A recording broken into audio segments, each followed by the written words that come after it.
I've been working with a lot of early stage companies recently, and I think the biggest challenge in that moment in time when you say, okay, I'm ready to hire a real salesperson or whatever that is, it's to acknowledge the fact that even though you don't have the experience of having seen a company grow the way you need it to grow, that you will find somebody who will believe in your vision enough that they will collaborate with you and help you get to that next point. Some founders, here's a profile. You have 5 years of work experience. Maybe you went to business school, you came back and said, I have a great idea for a business I want to run. I've never built anything before, whatever. But you have great degrees, you feel like you know everybody, you can make this happen.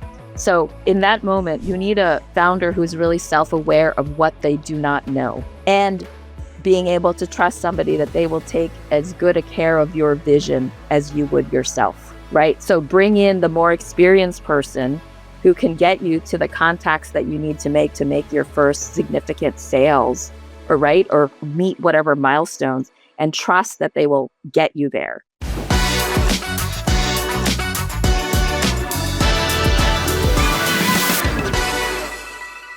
Hi, Regina. How are you today? Hey, Dan. Good to see you. Good to see you too. Hey, I really enjoyed our conversation of probably, a couple months ago. It wasn't too in detail, but there was something that sparked me to say, you know what, she'd be awesome to have a conversation with in a more formal environment, i.e. podcast.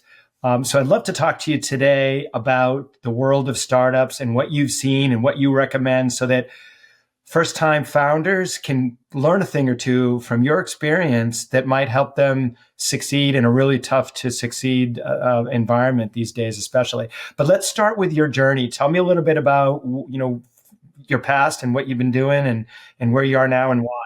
Okay.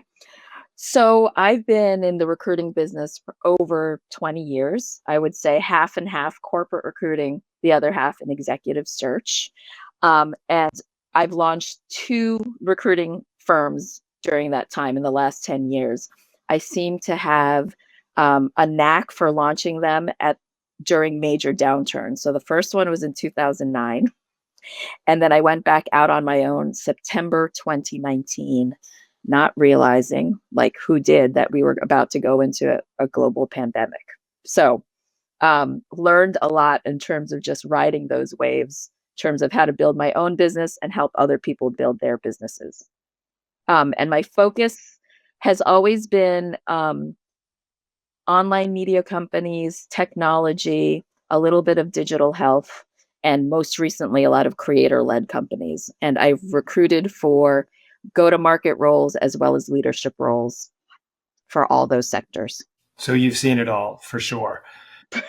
Pretty much. You shared you started your business, so you're a founder, and you started it right before the pandemic, not knowing what would happen. That must have been a shit show. Tell me a little bit about what you did to survive and maybe some examples of being innovative and creative. Well, I'll actually tell you the whole lead up, what happened the week of cities shut down. So I was in Istanbul for my first international tango festival. It was like the last week of February going into March. And we had heard stuff was coming, stuff was happening in China and things, people were concerned, but the festival went on anyway.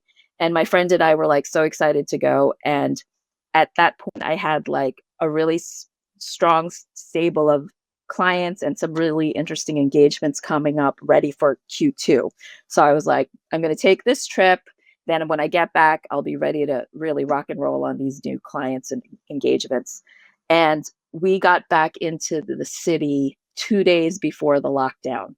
The airports, remember, they completely shut down. Yeah. So made it back by the skin of our teeth. And within that week, all my clients fired me because they all sent everybody home. And they said, well, we don't know. We're definitely not recruiting. We don't even know what's going on. Right. So we don't need your help right now. So that was great. Then the next day, I found out that a guy on my flight had died of COVID. Oof. So he was this famous chef that I followed on Instagram for years. And he was flying back from India through Frankfurt to New York. And he was on my Frankfurt to New York leg of the flight, 2 seats away from me. No one was wearing a mask. And his last post on Instagram was going into the emergency room. And then the news broke that he actually passed. So when I heard that, I messaged my friend like right away, and I said, the guy on our flight died of COVID. What do we do? We were in his airspace for 10 hours. So I called all my doctor friends, and they were like, well, do you have symptoms? And I go, I don't know what are symptoms. I always have a cold when I come back from a long haul flight. I don't know if it's any different from usual. So now I'm like thinking I'm going to die of COVID, because they're like, you couldn't go to the hospital at that point. They said, just wait and see if any of your symptoms get worse. Um, Thankfully, they did not, but who knew, right? So sitting and waiting, no clients, can't leave the apartment. That happened in a 7-day span of my coming back to New York City. But the bright side was this. One, I had a great network of business people, friends, mentors, things like that, to figure out like, well, what do I do now? Right. Yep. The like all my assignments went away. And the one interesting thing that I paid attention to, which was unusual at that point. So I was part of all of these HR related Slack communities. Mm-hmm. And those were just starting to build around 2020, people kind of taking that channel outside of their enterprise and forming, functional groups that had same interests in either marketing or HR or industry. So I was already part of a bunch of them. And it was interesting to watch what people were talking about during that time. So the first few weeks, it was like panic about how do we get everyone to work from home? How do we set up our operations? What's the communication? And everyone was like in emergency communications mode. And then as things started to settle down and everyone started realizing like, okay, this is going to take much longer than 2 weeks. Now we're all going to be home indefinitely. We just better get on with it, right? Let's get all of our employees adjusted to working from home and make sure we're set up for work. And then within, I would say probably 2 months in, 60 days, 80 days out or so, when everyone's kind of used to the fact they couldn't leave their apartment anymore, I started noticing like these young health tech and healthcare startups were starting to talk about hiring again. They're like, okay, we now have to resume Mm-hmm. business. I mean, we got funded. We need to start filling these seats. We have all these open recs and we just need to figure this out. And I actually got my first client off of a message. Somebody posted my focus in addition to leadership roles and go to market. I had a strong focus in diversity recruiting forever. That was like part of my work for almost the beginning of my career. And somebody posted, we are looking for a recruiting agency that has a diversity specialization. We need help hiring for our sales team. And I said, that's exactly what I do. And that's how I got my first client off a post. I had an engagement within 5 days. It's a great story. There's a lot there to unpack. I want to start with one thing that really piqued my interest. You're a tango dancer? Yes, I've been studying for over 10 years, and I just competed in a big competition on the West Coast at the end of March. Oh, that's fantastic. What prompted that? Is that something you've done since you were a child? No, I fell in love with the shoes. The first time I went to Buenos Aires. That's great. I bought the shoes first, and then I realized this is a very difficult dance. And so the shoes got me there, and then I realized I had to take lessons, and then I just got obsessed with it. But the thing I should point out is I lead and follow. So when I competed as a leader. So I'm part of a new wave of female dancers who are leading, because traditional tango is very machismo, right? The man's always leading, the woman's always following.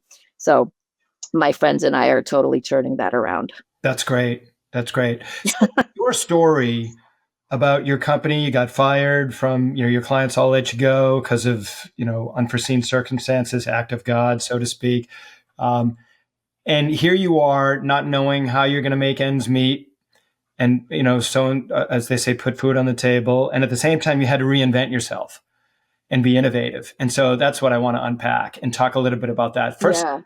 tell me, how did you manage the fear of your health and the uncertainty of, am I going to get COVID? This guy that was on the plane next to me passed away from it. That's scary. And then second, the fear of, what am I going to do with my business to keep the lights on in my world? So tell me a little bit about how you felt and what you did, and think about how a founder who potentially is going through some real difficult times right now with the uncertainty of the macroeconomic climate. Like, how do you get through that? How do you sleep at night? How do you just keep moving forward? Okay. Well, the first day, the day I heard about that passenger passing, I literally threw up. So that was one physical reaction, just vomited. But I was probably paralyzed for about 24 hours, just like I felt like the whole world, the rug got pulled out from under. But I think this is where my very strong support network came into place. And I think this is one thing I did smarter this time around in launching my firm. I made sure I had advisors around me already. Okay. People who had different expertise, people who'd run their own businesses, just a whole like my own like little cabinet of people that I could ask advice from Mm-hmm.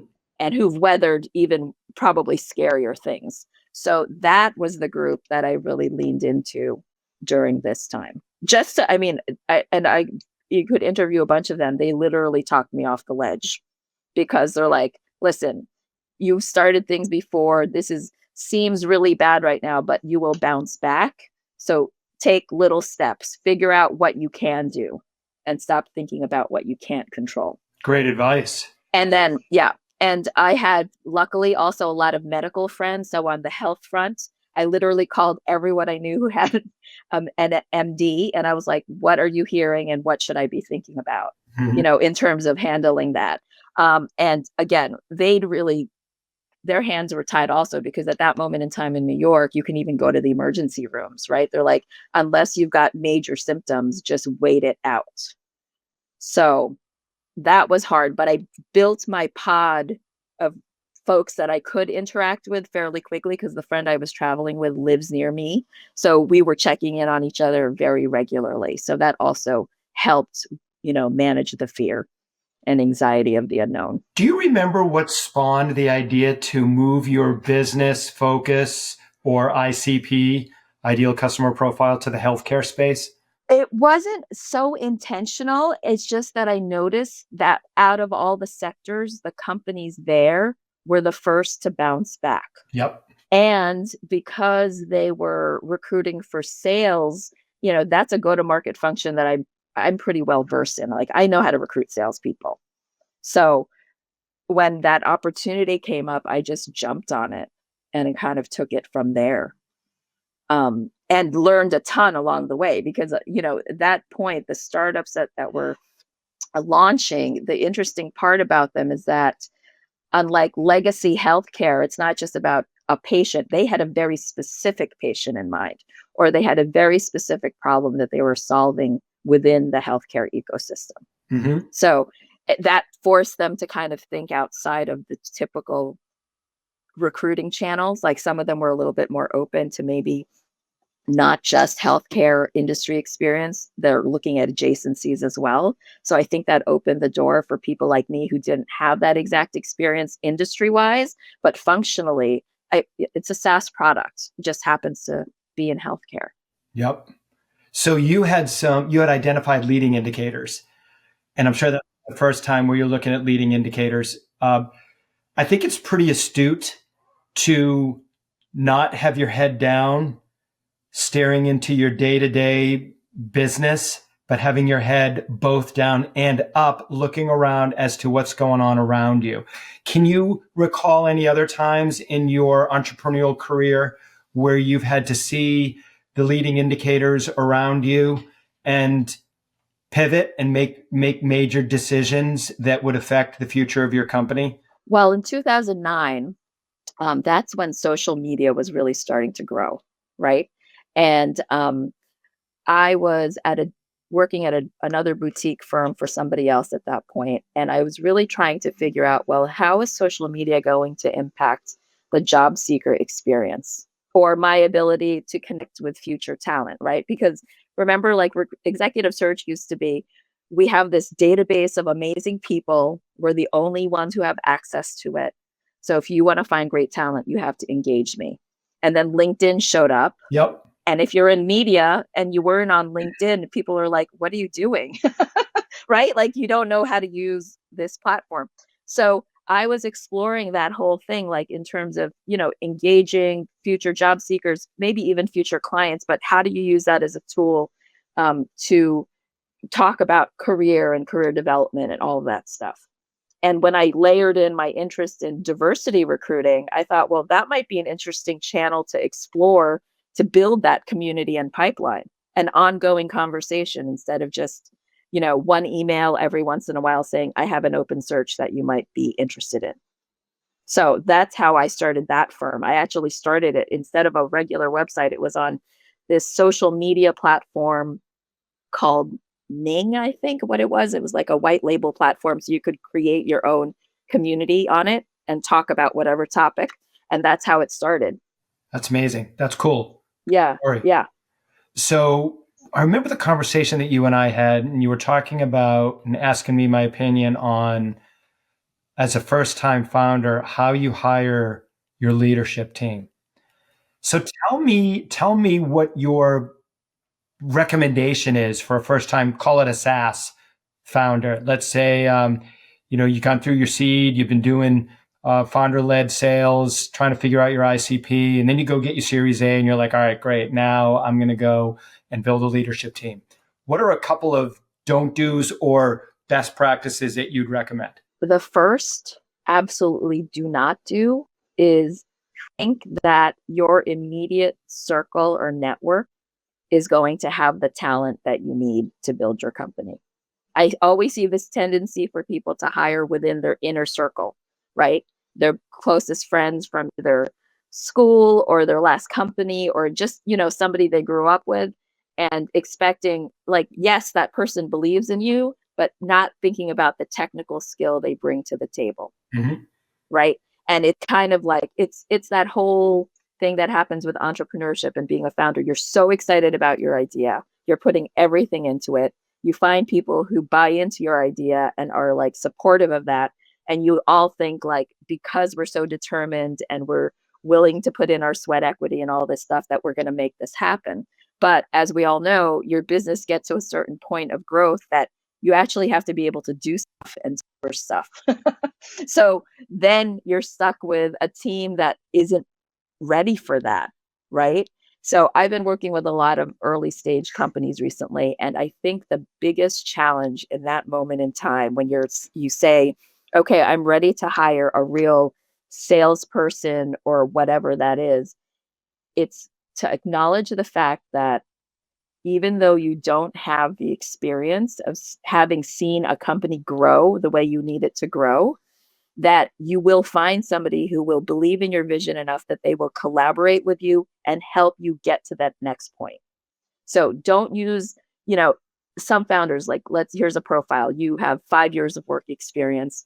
Maybe you went to business school, you came back and said, I have a great idea for a business I want to run. I've never built anything before, whatever, right? But you have great degrees, you feel like you know everybody, you can make this happen.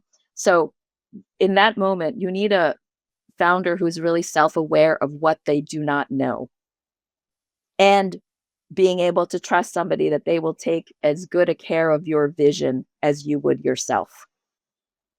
Right? So bring in the more experienced person who can get you to the contacts that you need to make your first significant sales or meet whatever milestones and trust that they will get you there instead of, no, I want to go more scrappy. Like I'm working with a company right now. They're hiring their first product manager. Very, very important role to them. They're like, this is a key role for our team. They can't have more than 6 years of work experience because no one on the team has more than 6 years of work experience. how are you going to build a product that's going to scale if that's the lens you're using for your lead PM? Interesting. So tell me about the best onboarding experience. What do you tell your founders when they hire somebody or when they're interviewing somebody that you recommend? How do you get this person on board properly? And at what point are you able to, is the founder able to let go and just let this person do their thing? Because I hear Yeah. that's an issue. Well, first, you have to get into the mindset of hiring for potential, right? Like, again, when you bring in somebody who's got a lot of experience and has done, maybe not built your exact business, but something similar, and they've been successful at it, like trusting that that will happen for you as you work together is a big hurdle, right? Being confident enough that you two can work together to make this happen together. That's one. I think on from an onboarding front, I mean, from what I hear about all the interview processes, it feels like you meet everyone in the company before you even onboard. So I think it's to figure out really, within that first few weeks of that person getting there, who are the key relationships that this person needs to cement to do their job well, and then let them go. Mm-hmm. You really just have to let them do their thing. And support them. I think it's the cultural, like it's more getting into the culture of that organization at the time. Whatever you need to do to socialize them as quickly as possible, I would also focus on that. Because like every startup, if you think about it, besides the founders, there's always somebody on the team who knows about everything, right? They're kind of the glue early on in the company. Identify that person, introduce your new hires to that person, and say, this is the person that just gets stuff done here. Whatever you need, this is the person you go to. That's great advice. That's great advice. Yeah. When your clients ask you the question, do I hire an athlete or do I hire somebody for their network or Rolodex? What do you recommend? Oh, that's a tough. It just depends on where the business is. It really depends. Sometimes, when you're at that key, like your business has some traction, but you just haven't got to that client that could really make or break the next stage. That's when I would say you have to figure out how to hire somebody with a Rolodex, because you need velocity now, right? You don't have time for a junior seller to figure out how to make those relationships. You need somebody whose relationships you can leverage as soon as they get here. See, I think I'm going to challenge you a little bit. Okay. That I'm going to go with the athlete every day. The reason for that is having hired hundreds of salespeople and sales managers in my career, I find that network exhausts, within a few months, 90 days, and they've pretty much called everybody that they're going to call. And a very small fraction of those people will engage to the point where maybe you can create some pipeline and some opportunities for the business moving forward. But then after that's gone, you're left with what? Now, ideally, you find somebody that's been in the industry before, who's got a great network of people that they can call on, but is also an athlete, so that when that network dries up, they've got the skills to be able to introduce themselves to new people. And so, what are your thoughts there as I challenge your answer to my question? So maybe I didn't quite understand what you were meaning about the two profiles. Because I mean, when I think of salespeople, I think they're a combination of both those things, that athlete plus the network. Because I haven't met a successful salesperson who doesn't have the skill set to build a pipeline from absolute zero. Yeah. Right. So I think maybe I was thinking more of a blended like skill set and background, because again, if you're going to be in startup world, yeah, you have to be able to recreate that pipeline at any given time. Yep. So I think in a way, but some people, I mean, there's just some salespeople though who are so good at getting the deals done. Like, like the energy that they bring to it is enough to like make it close sometimes. And some younger companies just need that, right? Because they don't have that within their existing team, because maybe they're new to the industry. They don't have a reputation there yet. They haven't established those relationships that they could leverage quickly in that way. Yep. So let's talk about the people, the good people. So you probably have Yeah. people calling you all the time. Obviously, we know that based on the economy, there's a lot of layoffs. So good people are out there looking for jobs. The people that are Yeah. working, what are they bitching about? What are the issues? What are the reasons why these people are coming to you and saying, Regina, help me find a new role? Recently, I would say it's the return to office mandates. Wow. That's a real friction. That's a real friction. I I think part of that still is that a lot of families had to kind of recreate how they were living and working and supporting the needs of their family. So whether it's children or elder care or whatever, a lot of people had to kind of reformat their lives to be able to support that type of caregiving. Hmm. And, the return to office mandates, I'm not hearing anybody say, "Oh, okay, so now you're working hybrid or 100% remote because of these reasons." No one is offering a replacement or support for those systems that have been put in place, Okay. right? So that's really tough to unwind, especially if you've got, people who need a high level of care, right? Like I've talked to candidates who say, "I've got aging parents with these illnesses, and this is what we've done to support them." What are you going to do? Say, "See you later, mom. I can't do this anymore." You can't just unwind that overnight. You think the best people are saying these are the terms in which I'll work, and if you can meet those terms, great, I'll come work for you, and if not, sorry, Charlie, I'll just go somewhere else because I'm great. Yeah. I mean, I've talked to parents. I have special needs kids. We're working 100% remote now, and here's why. Again, I can't pursue anything that's requiring me to be on site, but I know I'm really good at what I do. So I will wait until I find that opportunity or somebody is willing to, you know what I mean, be flexible with me because they value what I do.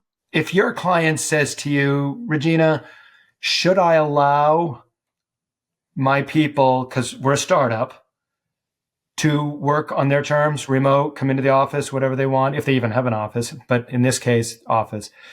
Or I'm going to require them to come in X amount of days a week or full time because I want that office camaraderie, team building environment, and dedication and focus.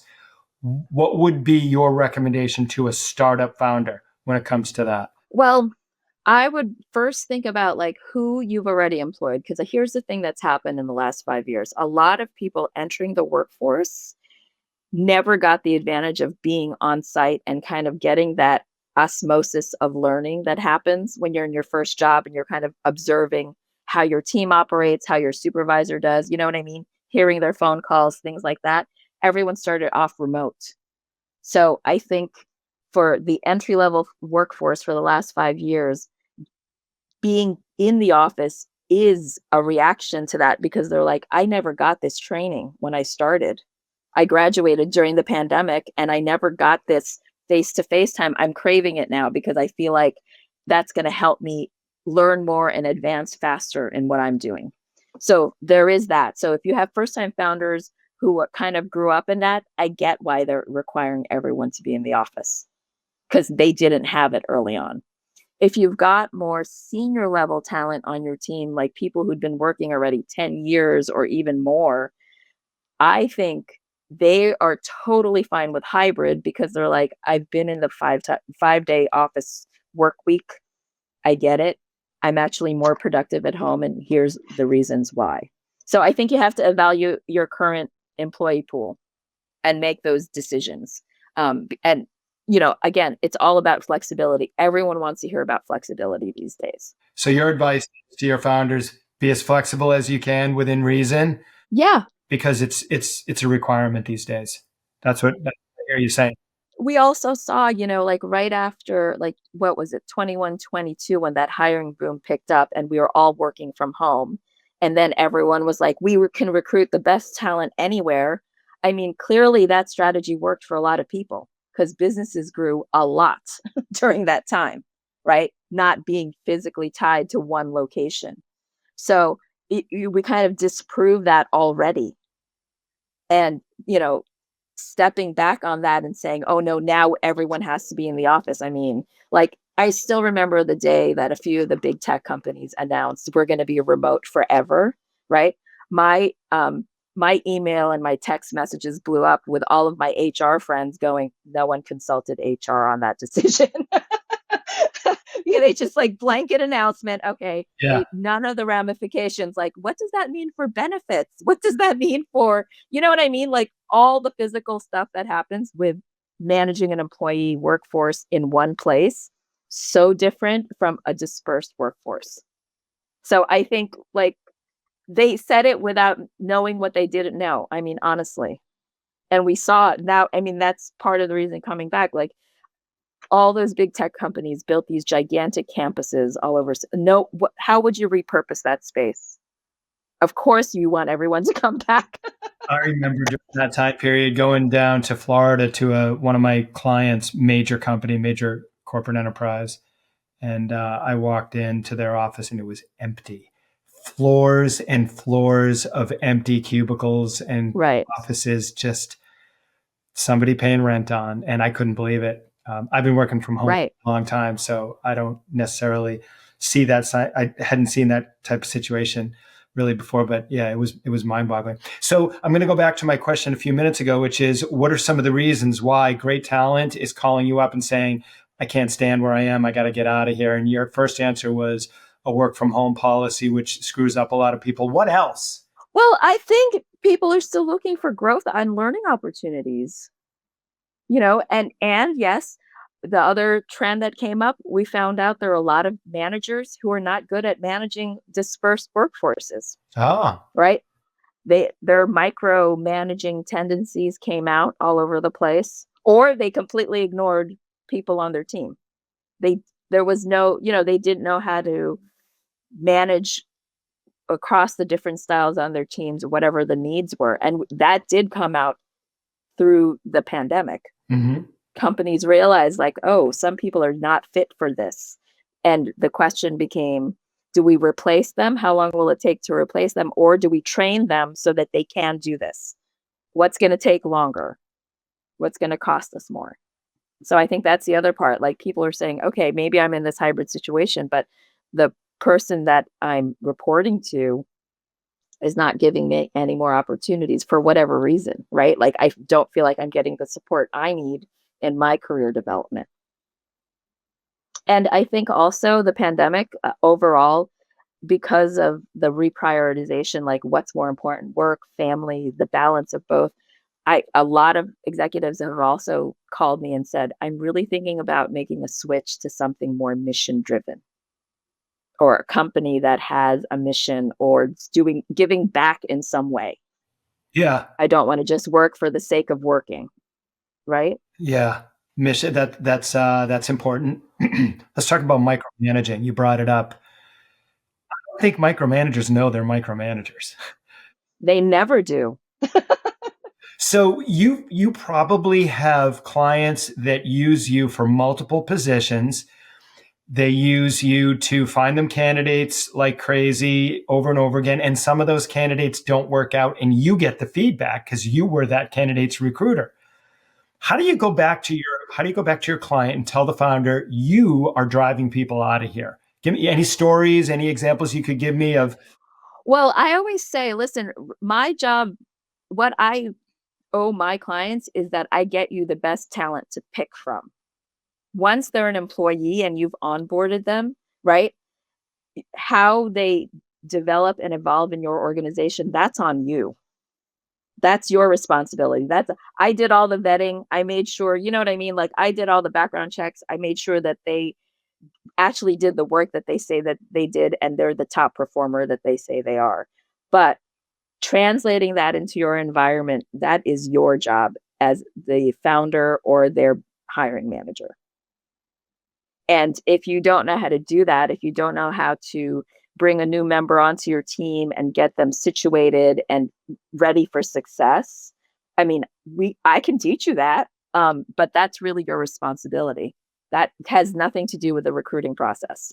Any examples of, without giving any names, perhaps a client, past or present, where people are not really happy because that person's a micromanager and you got to tell them, you got to deal with that?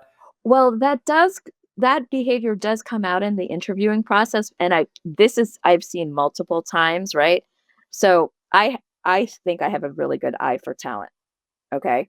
And I started my career in investment banking. So I know what that A player profile looks like, right? And I've translated that to a bunch of different industries. And when I work with a hiring manager who's a micromanager, they turn out to be not the A player, right? And they're turning away candidates that I was like, I vetted this person. I think they're the best person for the job.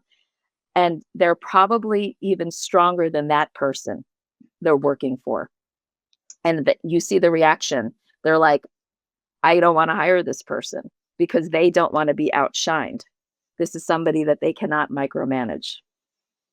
So in my own subtle ways, I kind of tell them that, like, okay, there's a disconnect here. We have to figure this out because on paper and in discussions, this person presents like the ideal candidate profile. So let's unpack why you're not going to move ahead with them, right? And in in very subtle ways, it comes out. It's because they're threatened. Micromanagers are typically threatened by the people that work or report to them. So that's why they're micromanaging. They want you to do everything to a T because then when you don't do it, they can say, well, you didn't follow my instructions, right?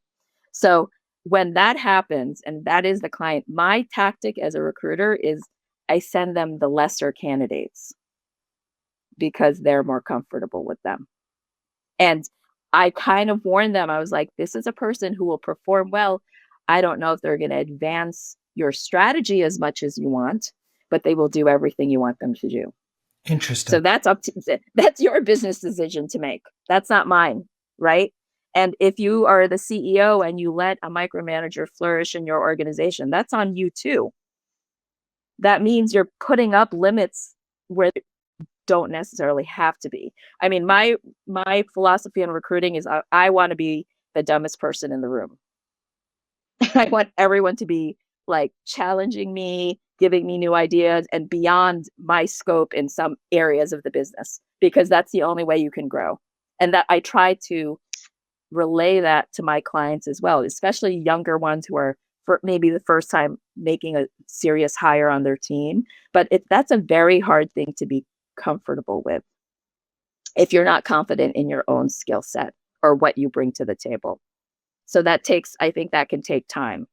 Like as you grow into your experience and build your expertise, people usually become more comfortable with that, or they continue to do this whole micromanaging thing. And then that only gets you so far, I think. You blow up after a while.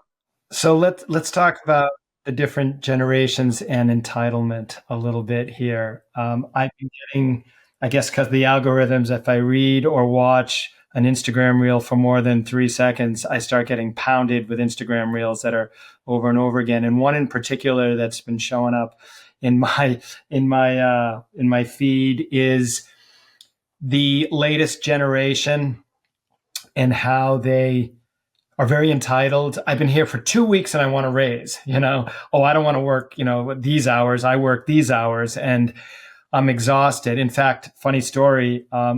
My wife came back from PT, physical therapy yesterday. And it's that time of year when the high school kids are doing their internships. The seniors are doing their internships. And so our PT owner, founder, who's a friend of ours, he's got two of them in his office, and they're laying on one of the they're called a plinth. It's Yeah. laying on one of the tables.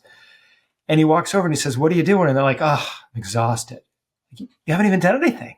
How are you exhausted? But I've been here all day and I've been on my feet all day. Well, tough shit. That's what work is. So there's a lot of that. Are you seeing that? Oh, and by the way, funny story.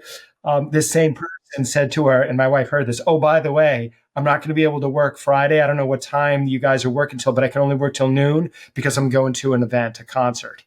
And he's like, "But this is your job." "I don't care that you're going to a concert. You're supposed to be here." "No, I can't. I can't." It kills me. So what are your thoughts? I mean, I've heard this complaint. Like that's, every Gen Xer managers the thorn in their side is managing that entry level workforce in their organizations. But I really think, like, I just posted an article today about the fact that they did not have the traditional onboarding into their first roles because of the pandemic. I think that really shifted a lot of behaviors. You know what I mean? Like, that was a completely unprecedented time. Yeah. They graduated, they most of them couldn't even land a role for how long, right? And then it was such a tough market. Then every new year of new graduates, everyone kind of fell a little bit behind. So I think a lot of that corporate training or whatever that you want to call it, like how to adjust in your first few roles, none of them had that training. So I think it's coming out in some ways as this entitlement thing because some of them also just figured out other really wildly creative career paths. Like they're building completely new pathways that I've never seen before, right? They're like, "Oh, I'm making money." So I think we have to give a little bit more credit. And again, like I when last year's class graduated, the first thought I was talking the one point that my friends and I in HR were talking about were like, what a set. They graduated high school during the pandemic and they came out in this economy from college. Double whammy already before they even got out of the gate. Yep. So, you know what I mean? Like, I think we have to, as organizations, as multiple generation workplaces, I think managers who have some experience have to rethink that entire onboarding process to set up those younger folks for success because it wasn't their fault that they missed those opportunities. It just wasn't available. I think a lot of it is to setting expectation. So how would you suggest a founder set expectations for the younger workforce, Gen X, uh, so that everybody's aligned on what is expected and what is okay behavior and what is not okay behavior? Well, I mean, okay, there's that sounds like there's a lot of so many rules around that. I think that one the younger generation will bristle against just because it's going to be like I'm telling you to do something. However, like one idea that I always loved that I thought was a great learning opportunity for everybody across generation, reverse mentoring. Like I always worked with younger people on my team because they just know about tech in a different way than I do, right? They're natives to this. They're looking at apps the same. We're using the same apps, they're using them very different from me. So when I always try to find those younger folks on teams anywhere in the organization who are really keyed into stuff like that. And I'm like, teach me what are you doing with this stuff? And I'm like, this is, and we'll compare work. Like this is how I go about searching for people or identify whatever it is. What would you do? And I think that exercise, because again, you're all using the same types of tools and the response generation by generation is so different. Yep. So I want to know, I want you to teach me as a young person. Maybe you don't have the industry knowledge I have, but you have a tech insight that I wasn't born into it. You were born into that. So I want to learn from you what that means in terms of how I do my work. So opportunities like that to give to knowledge share and just a different perspective on what's going on, and that's I've always found that was really interesting. I always partnered with someone younger than me with a slightly very different experience to just kind of get their insight into like, well, what do you think about this problem that we're trying to solve together? So I think if that were to be a rule as a founder, that would be one I would put in That's a good one.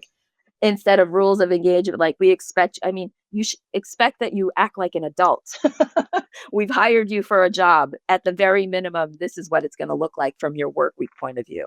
I mean, I don't think that's so hard, right? But saying you must be here like these specific days all the time and there's no flexibility. I don't think people are into that idea either. Like, yes, if it makes sense, your entire team shows up Tuesday and Thursday, and then the adjacent team that you work with more closely is another day. You figure out how you're going to work together.